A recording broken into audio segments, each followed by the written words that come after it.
I'm greeting you today on my kitchen counter for a couple of different reasons. One, it's comfortable, I sit up here all the time. Two, I do clean it. Yeah, I actually have a spray bottle and paper towels over there, so this is a sanitized surface that I can sanitize anytime I like, so I don't mind if I sit on it. Number three, I just felt like it. Or was that number one? I can't exactly remember. Anyways, peep the new hair. The other day I couldn't sleep for like 3-4 days. Anyways, sometime around halfway through the second day, it was evening and I was like, I don't feel like myself.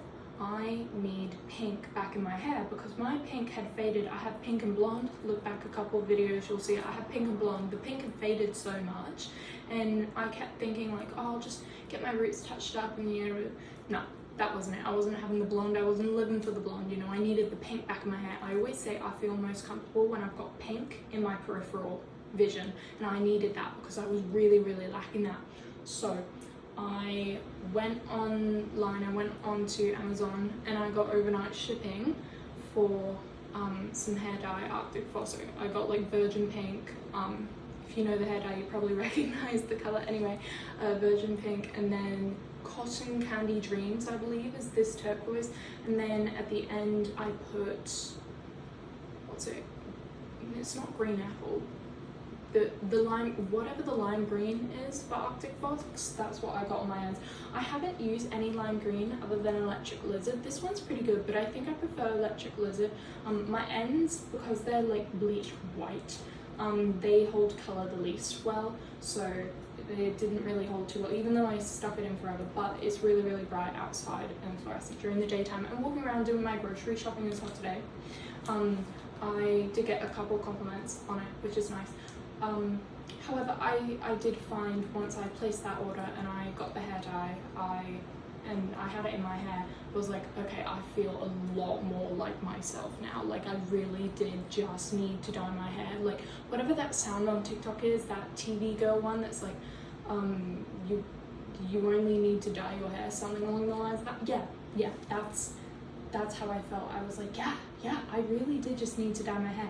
Mind you, the whole process, I still stayed awake for it. Like, I waited for the package and everything. It was delivered to my door. So by the end of it, I hadn't slept in like 4 days. I was going a little crazy, going a little cuckoo, and then I slept for the entire day after it, which frustrated me because then I missed the release of Kickflip's Band-Aid. They're a K-pop group. I love them. Go stand them. Go stream Band-Aid. Really good. Great music video. But I missed the drop of that music video by like 3 hours because irritatingly I fell asleep 3 hours earlier. So when I got up, I immediately went to go watch that and check my fan account and whatnot, which brings me to my next point. Fan accounts, okay? First of all, yes, hair dye, hair color, very strongly tied to personality, and I think it's something that everybody needs to explore at least once in their life. Customize your character, you know, if you will. But with social media, a lot of people are like, oh, you know, I can never do hair color that right, or I can never express myself the way you do. It's like, yeah, you could, you just need to have the confidence, but you're scared because you're scared of how people perceive you, which is understandable. I personally have never really struggled with that, so I don't fully understand. Like, I have an inability to care about what other people think in that aspect. I was just born that way. I don't know, superpower if you want, but it is hindering at times. It's like, oh man, I wish I knew, you know, I wish I was affected by the way that people might think of me, but I'm just not. I'm not. Pros and cons, you know, whatever. But I find that what's also tied very strongly to identity is the things that we surround ourselves with, right? Because what is it? It's energy goes where attention flows, or something like that. So if you find yourself drained of energy because of all the expectations you've put yourself up to on social media, try a fan account, okay? Now, it doesn't work for everyone, and it does depend on who you are, what the fan account is about, so on and so forth. It could be an edit account. You could start writing fan fiction. You could, I don't know, make tweet AUs or something. I don't know, edits, anything you want. You can just yap, you can talk with people who understand, who get it, and you can be someone completely different, have a completely fake identity. Now, I have had multiple fan accounts for multiple things over the years. I'm just holding it.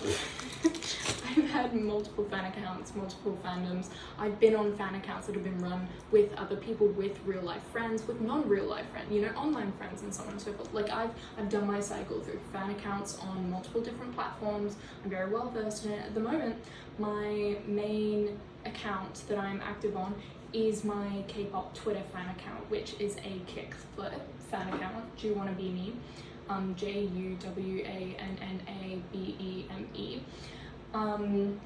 Just in case anyone wants to follow any wee flips out there. But I do find it to actually be quite healing in terms of my relationship with social media, because as I've mentioned in previous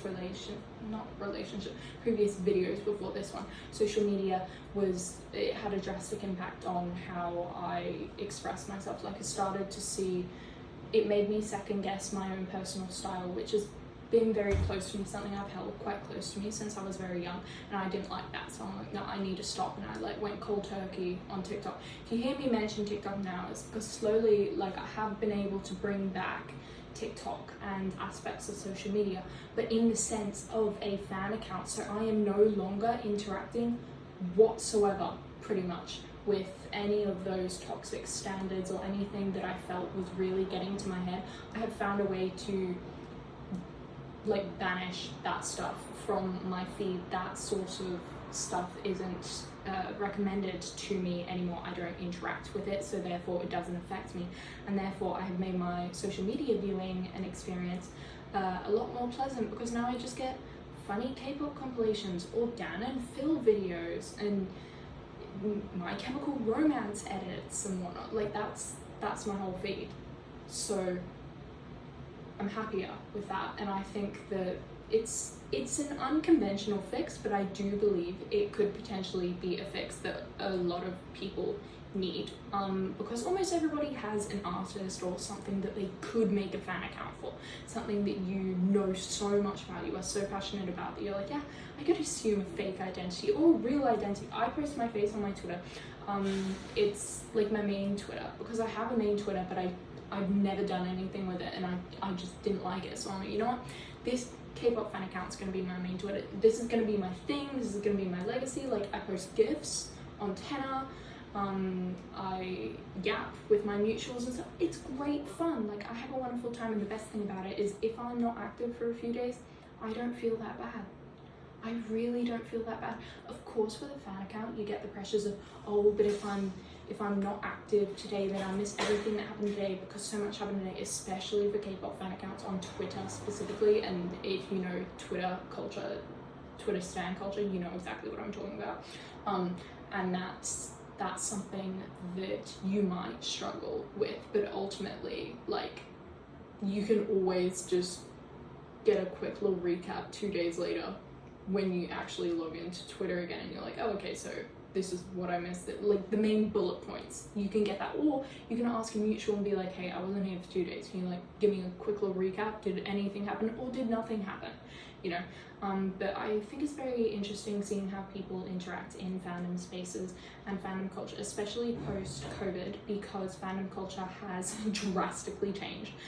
If you are in any kind of fandom, you know exactly what I'm talking about. If you were in fandoms pre-2020, you have seen the shift, you have seen the change, because it has gone from being weird and whatnot to then being accepted, to then being cringe culture again, and now it's kind of going back into the, oh well, it's accepted again, but only for certain fandoms, you know, only certain fandoms are acceptable and others are cringe. It's just all over the place, and it's okay, clearly we can't all get along.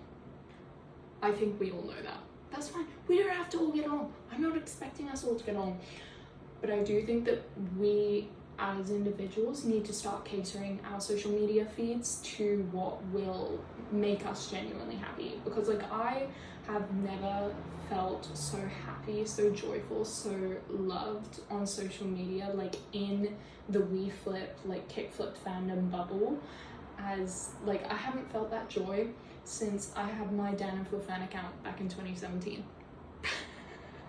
when I was 12.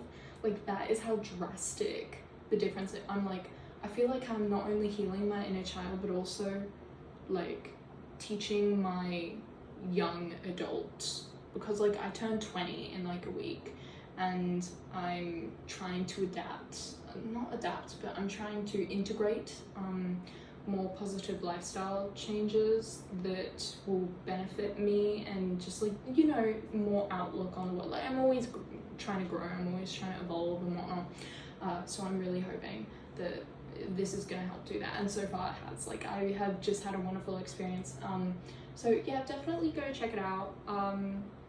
Not necessarily my fan account, but just fan accounts in general. Go down that little spiral, you're allowed to. I'm giving you permission, take this as your sign, and also take this as your sign to, if you have an unfinished fanfiction, go finish it and go update it. The readers are waiting. They have been waiting for a very long time, take it from me. But I did reach 10k hits on one of my fanfics, which is not under the same username. You will not find my fanfictions anywhere. Do not even try looking. But yes, I thought I would just come on here, share a little chit chat. Yeah, if you're still confused about how hair color ties to all this, I just think that like fandom culture is a very big part of someone's individuality and personal identity, in the same way that like hair color is. Like, I don't feel like myself when I'm not engrossed in a fandom, in the same way I don't feel like myself when I do not have bright colorful pink hair. So there's that. Oh, an analogy. There's that for you. I'm gonna go catch up on some TV shows. I'm gonna go watch Kickflip's music video again. Yeah, I'm gonna go have a good time. You have a good time. Make sure to eat some food, drink a lot of water, and get some sleep. If it's late, you seriously need to go to bed, please. And have really good dreams. Make sure to write them down if you remember them in the morning. Bullet points is okay. Alright. Goodbye. I will see you later.